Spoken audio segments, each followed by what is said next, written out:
नमस्कार दोस्तों, मैं रोहित स्वागत करता हूं आपके अपने अल्फाटेक एजुकेशन पॉइंट में, जहां पर मैंने आपके लिए इसकी 2 वीडियो ऑलरेडी अपलोड कर दी है। ये तीसरी वीडियो है जिसको आज आप पढ़ेंगे और इसमें मैं एक सीरीज़ लेकर चल रहा हूं उत्तर प्रदेश स्पेशल की।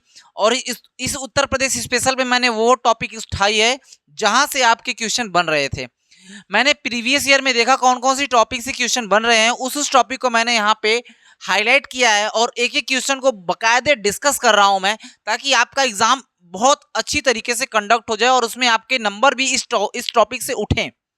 और बिना देर किए वीडियो की शुरुआत करते हैं, लेकिन बीच में एक बार मैं आपको रोकूंगा। क्यों? क्योंकि आपकी वीडियो, जो मेरी वीडियो आपके बीच जा रही है, उस पे आपका सपोर्ट थोड़ा कम मुझे मिल रहा है। आप लोग वीडियो देखते तो हो बट लाइक या सब्सक्राइब नहीं करते, तो प्लीज लाइक और सब्सक्राइब कर दीजिए, क्योंकि कल मैं लेकर आने वाला हूं आपके लिए जून महीने का पूरा करंट अफेयर मैराथन। लगभग 10 या 11 बजे वीडियो अपलोड मिलेगी आपको मेरे यूट्यूब चैनल अल्फाटेक एजुकेशन पॉइंट पे। तो बिना देर किए वीडियो की शुरुआत करते हैं और चलते हैं अपने यूपीवी वर्दी वाली क्लास की तरफ। और वर्दी वाली क्लास में कल हमने थोड़ा सा पढ़ा था, इसको रिवीजन करते हैं। कह रहा है भारतीय गन्ना अनुसंधान संस्था। तो बाबू ये एक ऐसा क्वेश्चन है जो हर एग्जाम में कम से कम 10 बार पूछा जा चुका होगा। तो भारतीय गन्ना अनुसंधान संस्था आपका लखनऊ में है। केंद्रीय उपोष्णवधि बागवानी, जब भी आपको बागवानी दिखे आपको आंख बंद करके उपोष्ण बागवानी, दो ही शब्द याद रखना है, उपोष्ण बागवानी केंद्र। ठीक, कहां पे है? लखनऊ। सरकरा, देखिए गन्ना आपका लखनऊ में है लेकिन सरकरा कानपुर में है। ठीक, दलहन अनुसंधान केंद्र भी खूब पूछा गया है। भारतीय दलहन अनुसंधान केंद्र कहां है? आपका कानपुर में है। अब जानते हैं प्रौद्योगिकी या टेक्नोलॉजी के मामले में कानपुर बहुत आगे है, तो भारतीय प्रौद्योगिकी संस्थान कानपुर में है। इतनी बातें याद हुई? ठीक है, प्रौद्योगिकी संस्थान, दलहन संस्था और सरकरा संस्थान तीनों एक जगह। सरकरा, दलहन और प्रौद्योगिकी तीनों कानपुर में। ठीक, सरकरा गन्ना और उपोष्ण बागवानी केंद्र आपका लखनऊ में। ठीक, अब आगे बात करते हैं। Lakshmipati Singhania institute of cardiology. Cardiology का मतलब होता है जिसमें हम हृदय का अध्ययन करते हैं, उसे कार्डियोलॉजी कहा जाता है। तो कार्डियोलॉजी से रिलेटेड कार्डियोलॉजी से जो भी संबंधित है वो कहां पे है? कानपुर में। आपको कार्डियोलॉजी से ही डिपेंड समझना है कि कार्डियोलॉजी इंस्टीट्यूट कहां है? आपका कानपुर में है। चलिए आगे बात करते हैं। भारतीय पशु चिकित्सा अनुसंधान संस्था। तो वो पशु चिकित्सा अनुसंधान संस्था आपका है इज्जतनगर बरेली में। कहां है? इज्जतनगर बरेली में। आगे बात करते हैं भारतीय सब्जी अनुसंधान संस्था। इसको कैसे याद करेंगे? तो बाबू ये बात आपको समझ में आनी चाहिए कि जब भी आप मार्केट में जाते हैं सब्जी हमेशा ताजी लेते हैं, बासी नहीं लेते हैं। तो बाबू सब्जी अनुसंधान, बासी मतलब वाराणसी नहीं लेनी है। क्या नहीं लेनी है? बासी नहीं लेनी है, मतलब वाराणसी। तो सब्जी अनुसंधान केंद्र कहां है? बासी मतलब वाराणसी में है। ठीक, भारतीय चारा अनुसंधान केंद्र कहां है? चारागाह या चारा अनुसंधान केंद्र जब पूछे तो आप कहोगे झांसी। याद कैसे करेंगे? हमेशा चारा झाड़ी में मिलता है। कहां मिलता है? झाड़ी में मिलता है चारा, और इसे चारा अनुसंधान कहां है? झांसी में। आगे बात करते हैं भारतीय कालीन अनुसंधान केंद्र कहां है? तो कालीन अनुसंधान केंद्र आपका भदोही में है। कालीन भैया को याद कर लीजिएगा, याद हो जाएगा। ठीक है, अब आगे आगे चलते हैं और आगे अपनी अगली वीडियो में इस बात को डिस्कस करते हैं। कह रहा है कि भारतीय हथकरघा प्रौद्योगिकी संस्थान। तो आप लोग वाराणसी गए होंगे और वाराणसी में एक क्षेत्र है चौका घाट, और इसी चौका घाट के पास आपका हथकरघा प्रौद्योगिकी संस्थान है। आगे बात करें उत्तर प्रदेश कृषि अनुसंधान परिषद, केंद्र नहीं परिषद। केंद्र पूछेगा तो आपका दिल्ली हो जाएगा, अनुसंधान परिषद पूछ रहा है लखनऊ। राज्य आपदा प्रबंधन प्राधिकरण कहां पे है? लखनऊ में है। और बात करें व्यापार सुविधा केंद्र एवं शिल्प संग्रहालय वाराणसी में।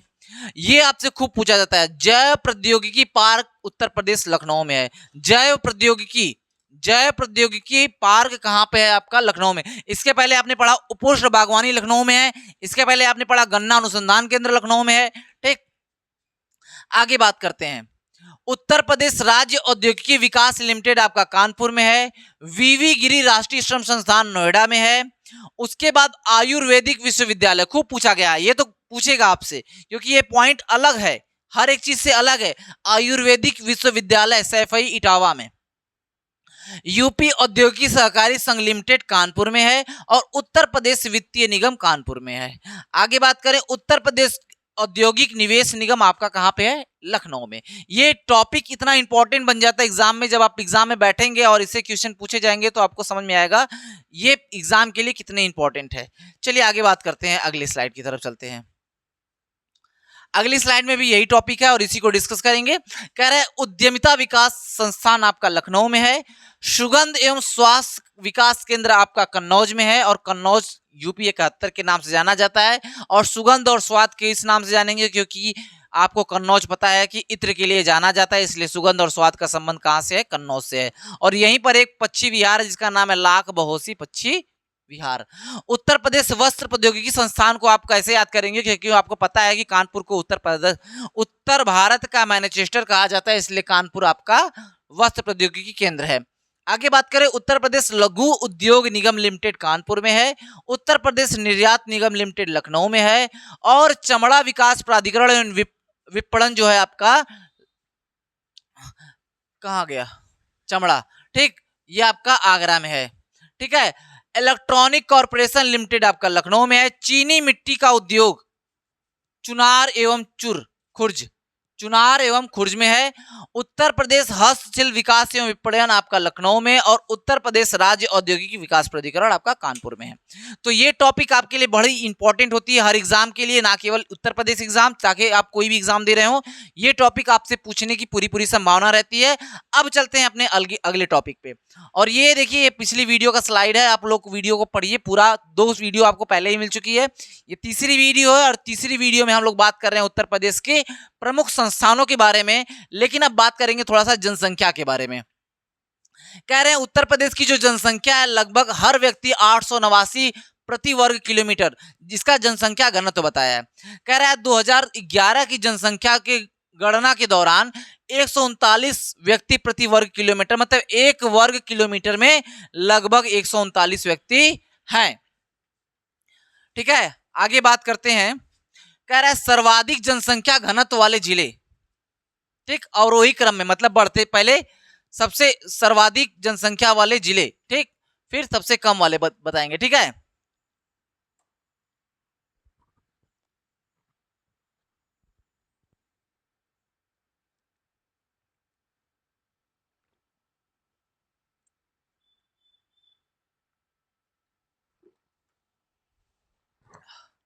कह रहा है सबसे ज्यादा जनसंख्या घनत्व तो कहां पे है? गाजियाबाद में, फिर सबसे ज्यादा वाराणसी, फिर लखनऊ। सबसे ज्यादा घनत्व कहां है? सबसे कम घनत्व कहां है? ललितपुर, सोनभद्र और हमीरपुर, ये 3 जिले, ये तीनों दक्षिण के हैं। आगे बात करें साक्षरता दर, यहां से क्वेश्चन खूब पूछता है, हर यूपी एग्जाम में यहां से क्वेश्चन जरूर पूछेगा। कह रहा है उत्तर प्रदेश में कुल साक्षरता दर 67%, पुरुषों की साक्षरता 77% और महिलाओं की 57। याद कैसे करना है? घटते क्रम में। कुल अगर उत्तर प्रदेश पूछे 67, फिर 77, फिर 57। हाँ, एकदम क्लियर है। अगर पुरुषों की पूछे सबसे ज्यादा 77, कुल पूछे 67, महिलाओं की पूछे 57। ठीक, आगे चला जाए। हाँ चलिए, अगली टॉपिक है आपके लिए उत्तर प्रदेश जिलों के उपनाम। उपनाम से क्वेश्चन खूब आता है। कह रहा है सहारनपुर को क्या कहा जाता है? तो सहारनपुर का उपनाम है लकड़ी एवं नक्काशी का शहर कहा जाता है। पीलीभीत, पीलीभीत को मिनी पंजाब के नाम से जाना जाता है। चित्रकूट को जाना जाता है वनवास नगर या मदरांचल। वनवास नगर इसलिए कहा जाता है क्योंकि राम जी वनवास के समय यहाँ पे रुके हुए थे, इसलिए वनवास नगर कहा जाता है। देवरिया को देवारड़ या देवपुरिया के नाम से जाना जाता है, जो कि बिहार से बॉर्डर बनाता है। मुजफ्फरनगर को सरवत नगर कहा जाता है, और शाहजहांपुर को कालीन उद्योग शहर के नाम से जाना जाता है। भदोही को कालीन शहर भदोही को कहा जाता है, लेकिन कालीन उद्योग के लिए जाना जाता है सहारनपुर, शाहजहांपुर को। फतेहपुर को जाना जाता है युद्ध क्षेत्र के शहर के नाम पे, और आजमगढ़ को जाना जाता है कैफी आजमी नगर के नाम से। किस नाम से? कैफी आजमी के शहर के नाम से जाना जाता है। रामपुर को कहा जाता है नवाबों का शहर या चाकुओं का शहर। आप लोगों ने पिक्चर में सुना होगा कि कानपुरिया चाकू है, अभी एक बार जाता है तो पूरा अथड़ी फथड़ी लेके बाहर आता है, तो आपने सुना ही होगा रामपुरिया चाकू के बारे में। तो रामपुर, इसी रामपुर के बारे में बात की गई है। लखीमपुर को लक्ष्मीपुर के नाम से जाना जाता है, उत्तर प्रदेश का क्षेत्रफल में सबसे बड़ा जिला है लखीमपुर। प्रतापगढ़ को जाना जाता है अमला जानते हैं? अमला की नगरी, भवानी की नगरी और राजाओं का गढ़ प्रतापगढ़। ठीक है, राजा भैया यहीं के हैं, पता है आप लोग को। आगे चलते हैं लखनऊ, सॉरी मऊ। मऊ का पुराना नाम है मऊ भंजन। आप जाएंगे तो मऊ भंजन कहीं ना कहीं आपको लिखा हुआ मिल ही जाएगा। मुरादाबाद, मुरादाबाद पीतल की नगरी या मिट्टी के बर्तनों के नाम से जाना जाता है। मुरादाबाद आपको पता होगा। हाँ हाँ भैया, बिरयानी के नाम से भी जाना जाता है, समझ रहा हूँ आपकी भावनाओं को मैं। ठीक है, मुरादाबाद। सीतापुर नैमिषारण्य नगर, ये खूब पूछा जाता है। नैमिषारण्य पिछले एग्जाम में भी शायद पूछा गया, तो यूपी का जो निरस्त हो गया, नैमिषारण्य वाला क्वेश्चन आया था। नैमिषारण्य क्षेत्र किस जगह में है? सीतापुर में है। फिर पूछा गया कौसाम्बी। कौसाम्बी को कहा जाता है प्राइमेट शहर। बलिया को कहा जाता है बागी बलिया। बलिया को क्या कहा जाता है? बागी शहर या बागी बलिया। देखिए यहाँ लिखा है बागी जिला।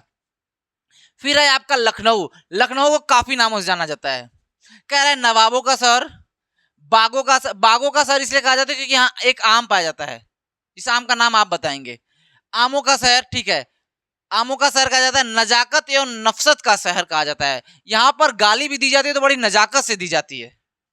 तो हमारे यहाँ एक गुरुजी थे, एक भरोसेमंद गुरुजी, मतलब हमारे मित्र ही थे, तो लखनऊ से बिलोंग करते थे। तो उनको कोई बात बुरी लग गई, तो कह रहे हैं कि थोड़ा कद में रहिए और हद में रहिए, वरना हम आपके माँ बहन के साख में गुस्ताखी कर देंगे।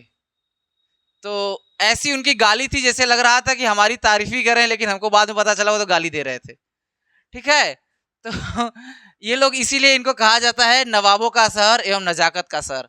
बड़े नजाकत से बेइज्जती कर देंगे आपकी, आपको पता भी नहीं चलेगा कि आपकी इंसल्ट हो गई। ठीक है, आगे चलते हैं।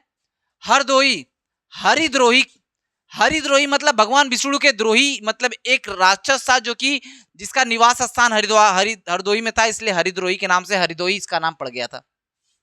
प्रयागराज को किस नाम से जाना जाता है? प्रयागराज को जाना जाता है आपका संगम नगरी, कुंभ नगरी, तीर्थ नगरी एवं प्रयागराज।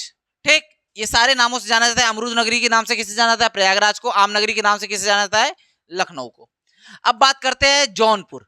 जौनपुर को जाना जाता है सिराज हिंद। किस नदी के किनारे है? गोमती नदी के किनारे।